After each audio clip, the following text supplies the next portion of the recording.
I'm interested in is dealing with showing that there are some people doing positive things in Chicago. It's not all violence. We keep hearing about gun violence, and there was another shooting last night.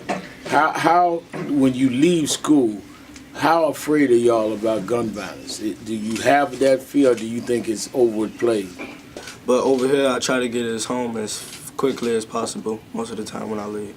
It's like anything can happen at a moment's notice. If you were in charge of the police, what would you do?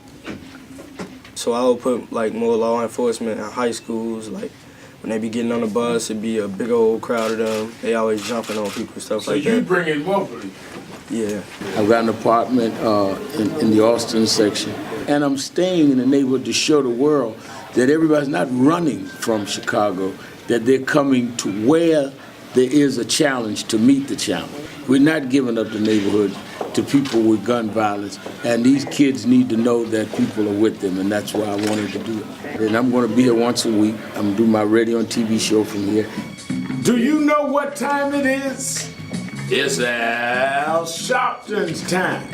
Reverend Al Sharpton in Chicago, and we'll be here once a week for the next several months working to try and put some light on those that are combating and doing effective work on the ground around gun violence.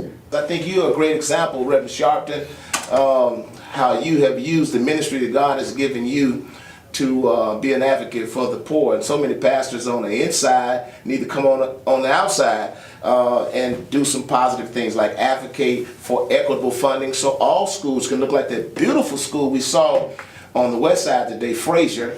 Every child deserves a right to have a quality education like that. So we appreciate you doing that. Keep it real. Keep it real. Talk to you tomorrow. Republicans still haven't learned a thing. Voters have sent the right wing a message. They're sick of the party's hostility toward women, minorities, and the LGBT community. But guess what? So is the Republican establishment.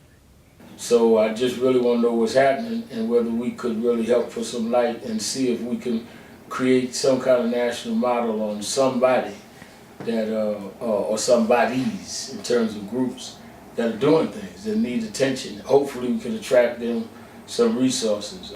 Bless our leader, bless Reverend Sharpton as he continues to go forward. Thank you, God, for all of the wonderful things that you're doing through him.